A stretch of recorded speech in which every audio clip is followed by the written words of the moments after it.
Club Patrimoine. Eric, bonjour. Bonjour Bogdan. Vous allez bien? Ça va bien. Alors, Eric, Kalao est connu pour être un très très bon spécialiste du capital développement, mais le problème du private equity, c'est que c'est le manque de transparence en termes de valorisation. Là, on ne sait pas très bien ce qui se passe puisque rien n'est coté. Donc, est-ce que vous pouvez nous rassurer sur ce point? Est-ce que vos participations vont bien? Aujourd'hui, sur 80 PME, on en a 80% qui fonctionnent correctement dans le contexte actuel. Donc, il y a quand même une baisse de chiffre d'affaires, évidemment.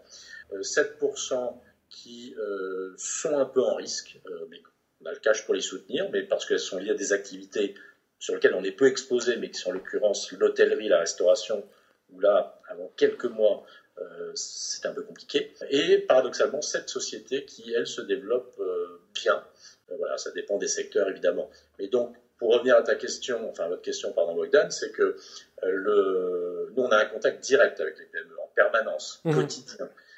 On les avait briefés de ce qui pouvait se passer. Donc, par exemple, de faire des crash cases en termes de business plan, de se dire qu'est-ce qui se passe s'il n'y a plus de chiffre d'affaires. Aujourd'hui, on leur a fait refaire, pas aujourd'hui spécifiquement, mais depuis le confinement, des crash cases à horizon septembre-octobre. Voilà, il n'y aura pas de reprise cet été. Et voilà. Et en septembre-octobre, on parlera d'une reprise d'un fonctionnement plus ou moins normal de l'économie.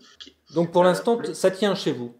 Ça tient. Mais ce que je veux dire par là, c'est que par rapport à des valeurs cotées, il y a des fluctuations qui sont selon les paris que font les uns et les autres. Et j'avoue des fois, je me permets que je suis des fois un peu surpris de certains paris. Mais en ce qui nous concerne, c'est très concret.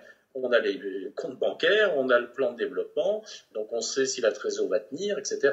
Et puis pour terminer, pas terminer, mais sur ta question, oui, la situation économique actuelle et future fait qu'il y aura des baisses de valeur liquidatives, ça c'est évident.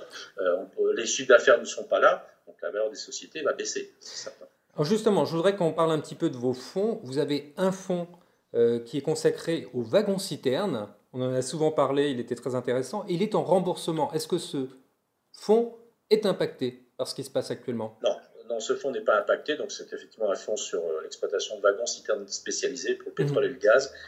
Donc, c'est un fonds dont les actifs ont été cédés pour les derniers en janvier.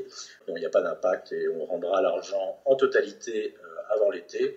Ça, c'est une bonne nouvelle déjà pour vos souscripteurs. Vous avez aussi un fonds, un 150 OBTR. Comment va-t-il? Alors, il va bien. Pour le moment, il collecte et il est en cours de collecte. Donc, alors, pour être précis, c'est ce qu'on appelle un autre FIA.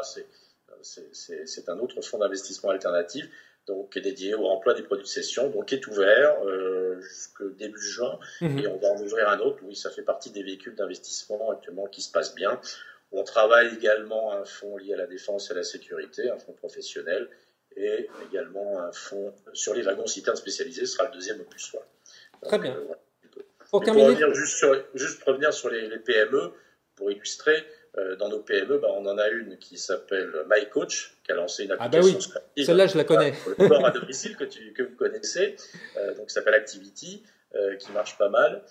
Et puis également, alors c'est moins glamour si je puis dire, mais une autre de notre société qui s'appelle Diota, qui fait de la réalité virtuelle augmentée et qui, en fin de compte, avec des casques qui permettent d'assembler différentes choses, a mis en place des logiciels pour le consortium de Air Liquide, Valeo, Schneider et Peugeot pour faire les respirateurs artificiels. Voilà, ce qui a permis aux ouvriers, aux employés de ces sociétés de pouvoir assembler des respirateurs artificiels. Très bien. Pour terminer très vite, vous faites un roadshow ce mois-ci.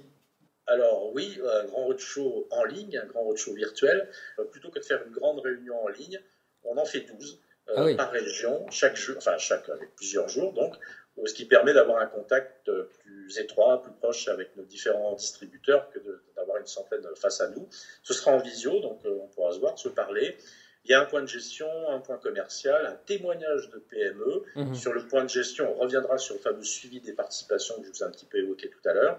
Et puis également, notre partenaire Agama Conseil, que l'on connaît bien, Agama, pour la compliance, et la réglementation, sur les différents points de vigilance à avoir actuellement, que ce soit dans la lutte anti-blanchiment ou aussi le reporting AMF, le fameux FRA-CIF, qui intéressera les CIF. Merci Eric, on suivra cela bien sûr avec beaucoup d'attention. Merci, à bientôt, bye.